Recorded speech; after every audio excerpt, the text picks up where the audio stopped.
Welcome back to the BeeWyzer interview series. We are here today to talk about manager selection. In our module on implementation, we give you the most important criteria when selecting a fund manager. And I'm very happy to have here with me today Alexandra von Kalnein, who is an expert on the topic, and I will tell you why. But she has done so many things in her life that I cannot really keep them in mind, so I have to read that out for you. Alexandra has been working in institutional fund sales in Germany, Austria, Benelux and France for more than 20 years. She started her career at Dresdner Bank in Paris. Then she moved on to JP Morgan, to Deutsche Asset Management, Warburg Bank and AXA Investment Management, where she was responsible for the institutional business in Germany. Alexandra von Kalnein is an accomplished product specialist for most asset classes. She holds an MBA from Florida International University, Miami, USA. She speaks 4 languages and she is accredited by the Financial Conduct Authority in the UK. So she's really an expert. With her boutique that she set up herself, she is helping institutional clients to invest in funds. But as we all want good funds, she's the perfect expert to talk to. Thank you for being with us, Alexandra, today. Well, thank you very much, Christian, for this extensive introduction of my person. I'm very honored to be here, and looking back myself, it sounds like a lot. It sounds like a lot, yeah. So you should be much older than you actually are. I should be, so. Well, thank you so much. We're not talking about age today. Okay. I always say we talk about wisdom and experience, and it's one of the features I think that's important for all of us in our audience, because selecting managers of funds, means that you have experienced yourself single funds or managers, and you have seen good times and bad times. And the other thing about experience is, how do people perform in crisis? Yes. And the good news, it's actually more than 25 years. I don't really want to say that, but the good news about that is that we have seen the tech bubble in 2000, we have seen the financial crisis in 2008, and most recently the Corona crisis, absolutely, which has affected not only single managers, but I think the industry. Yeah, absolutely. Such. So let me start with a basic question. Okay. When you select a manager or you test a manager, whether you would like to promote him, what are the most important criteria that you would apply? I would say unexpectedly for the audience, it's not necessarily performance. Okay. Because most people would think you go to the Morningstar database. To those who don't know what that is, it's sort of a very extensive data collection of performance numbers and risk numbers that is available to professional people actually only, not necessarily to the private investor. And performance to me is an outcome of a solid investment process and of a very, very solid team.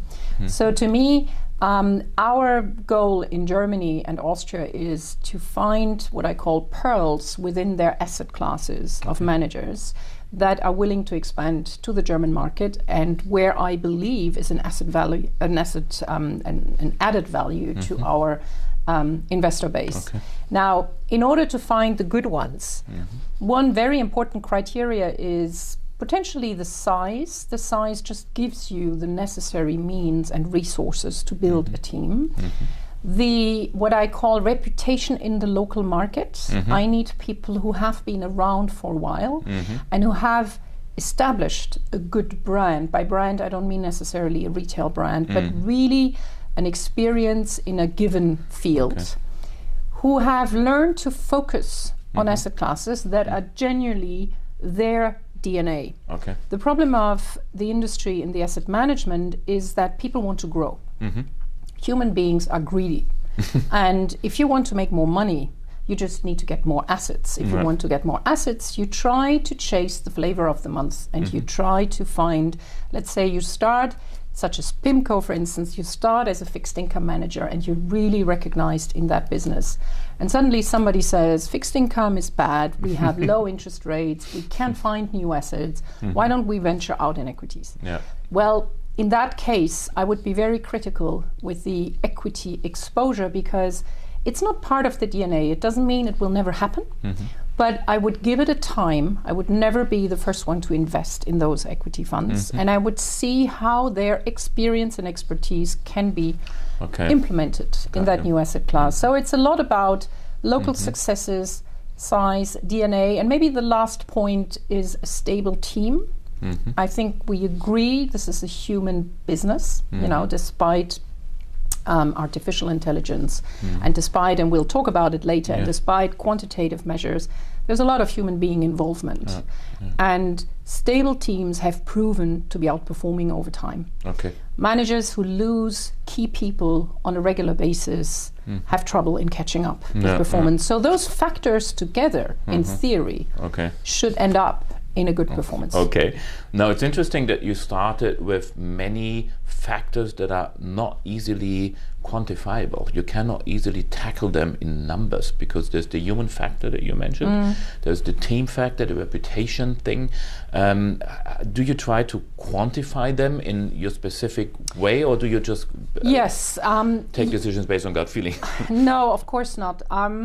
Large institutions are extremely helpful, by the way, in demonstrating how they do that. So let's say you want to gain a mandate from a large organization such as Allianz Global Advisors or Münchner Rück, Munich Re or Deutsche Bank.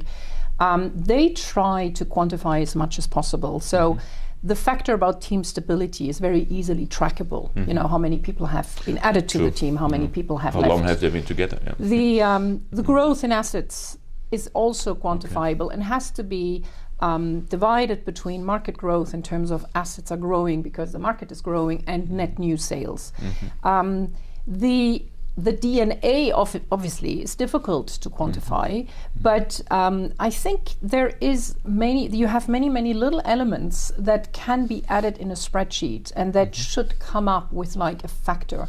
I think the problem in markets that are financially, I would say, underdeveloped, and I would count Germany among those, you know, without offending anybody, but we don't have an investment culture. We have a saving culture.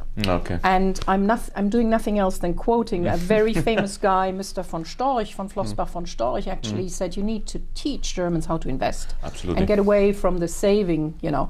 And this is just a historic thing, because we have been very successful in fixed income, and we thought every year there's a coupon that comes into my account, and that's it. Now we need to apply new measures, and therefore these large institutions help us to quantify as much as possible. It doesn't mean you will always find the right answer, but I would say, statistically speaking, you know, if you get even 80% of those factors right, you should hopefully have a good performing manager. Thank you. Well, on my way through the financial services industry, I've seen different ways of approaching managers when you want to evaluate them. I've seen people who send out questionnaires to the managers and with 10, 15, 20 or more questions, and then they evaluate the return that they get in their mail. And there's other people who like to do on-site visits. So they visit the managers, they want to see the systems they use, get the atmosphere in the office, and have a better understanding of the human factor maybe also. And I've seen people who do both. Alexandra, what is the most important path for you when you evaluate a manager? It's probably a mixture of both. Now, bearing in mind, once again, we're talking about international managers to be introduced to Germany. Now, the first strategic question is, why do we need an international manager? You know, we have enough people in the country. So if I believe that existing managers, you know, be it the large banking ones, DK or, you know, DWS or Union, are enough to cover my needs, why would I bother looking for anybody else? And I think the previous question to be asked is, what happens to the industry, and why is there a need to additional people or additional service providers that we need to analyze? And I think one important fact, specifically after the crisis in 2008, was the polarization of the industry and the specialization according to asset classes. The fact that the world is not that simple anymore. Number one, everybody was looking for dollar, everybody was looking for the US, and the rest of the world followed. So that's one element where we suddenly realized there is an uncoupling or a decoupling between Europe and the US after 2008. Number two, the growth of Asia. The fact that emerging markets are not emerging markets anymore as a single block, but you have to specify now between Asia and potentially Latin America. So the market as such has become extremely specialized. Within fixed income, we talked about what? We talked about government bonds. State need money, goes to the market, needs a bond, and that's it. Many different financing measures or forms of getting capital for companies have arisen over the last years. So I think suddenly you realize no one can do everything, right? And our German proposal or offering of managers is perfect in a given environment. But you need to have satellites, and this is when we come to the what you just initially said, to the evaluating of factors, because we're talking about satellites and we are talking about specific expertise. In my world, I realize I cannot find a manager who covers everything. So I need to find, and again, put apart the quantitative part. So performance numbers over time, number of products launched, numbers of people in the firm, all this is good. Now comes the tricky part. How can I evaluate the DNA of the company? And how can I see that the company, by the way, is going to stay here for the next 10 years? Because again, when we talk about wealth owners that want to invest their money, they don't want to hear 2 years later the manager is gone. And this is one of the most tricky parts where, for instance, we're coming into a generation where many managers have to have a generational change. So there is a manager called a Musinich, which is a high yield manager, where the founder doesn't want to go. So because it's fun to do what he's doing and it's difficult to leave. And succession planning, to me, it was a very prominent example because he's well known in the market to people who do high yield. And how does he manage to give it to the next generation? How much is it possible that a firm's culture can survive even if the owner if the goes? founder's gone. Same goes for, I think, Apple, where Steve Jobs left, and everybody was thinking, what happens to Apple? Well, that is true in the asset management industry as well. So I think if you can manage, very interesting. Gather that. Let me ask a more technical question at the end. There is some factors that institutional investors like to look at that private investors usually don't know about. One is called style drift. So that means that a manager is deviating from the original style that was planned for the investment policy. Or there is asymmetric behavior. You want to have a fund that is taking a lot of the upside when the markets go up, or the market that he's in, and that is protective on the downside. So you can just check the fund's performance in different market environments. Which are the most important factors of these less known? Well, all these factors combined actually are called risk factors. So the majority of investors want to see returns. You're now mentioning anything about risk, meaning return is not what it is and the capital can be gone. I think a very important ratio to me that is also, able to be understood by a wider audience is the so-called upside downside capture risk, which means how much is a fund able to go up with the market when the market goes up, or to fall less when the market goes down. And the asymmetric behavior actually is a little bit linked to that. But it's very difficult for people to understand, or something like contrarian. I want a manager that does exactly the opposite to the wide majority. It's scary for an investor. When you say, I know a manager, for instance, who has been investing in inflation-linked bonds for 3 years now, because everybody was expecting inflation. Well, inflation didn't happen until now. He's right now, but people have lost money over the last 3 years.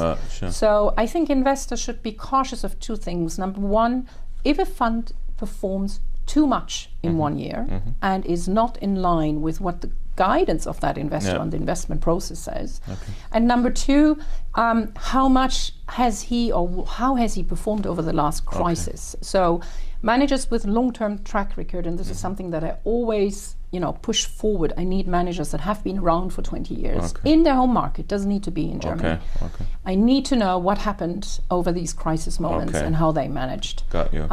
Therefore, yes, risk factors are equally important. Okay. And I think it's up to you guys to explain to your audience what are those risk factors. That's what we do. And how can we find them? When you look back to your career and the worst decision for the manager you ever took, do you understand it now when looking back? I do. What was the reason for it? I do. I took on board a manager from Italy, I won't name it, and the manager actually pretended to do something that he didn't. Style drifter. And in a way. that is something that can kill your reputation within an institutional client base. We went up to a final of that manager with a European, it was a European mandate.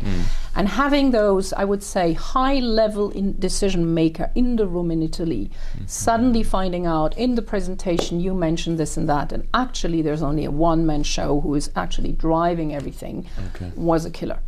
And I have to admit, when I look back, why did I take him on board? Well, I didn't do my due diligence. I followed sort of my colleagues who basically told me you should take them, they're okay, we know them, we are friends. Don't you ever follow friends' guidelines. So you really should do your due diligence at any level. So. Message understood. Last question, and maybe a quick answer. Do you think that artificial intelligence will take over your job of manager selection in the future, or will it never be possible to do that machine-based? I don't think so. In a total space, I think it will take over some parts. And what we just mentioned, the quantitative parts can be digitalized much more. And the search in a first level, where do I find a good growth manager in US equities, can be helped enormously by that. I think the final part, what we just mentioned, the non-quantifiable elements, and I hope the world will will remain as human as we are today, and we're not being taken over by a computer. I think that will hopefully remain over time. Thank you very much, Alexandra, for being with us today welcome. and for giving us an insight in how institutionals work with fund managers and how they select them. Thank you for watching the BeeWyzer interview series, and we will be back soon. Thank you.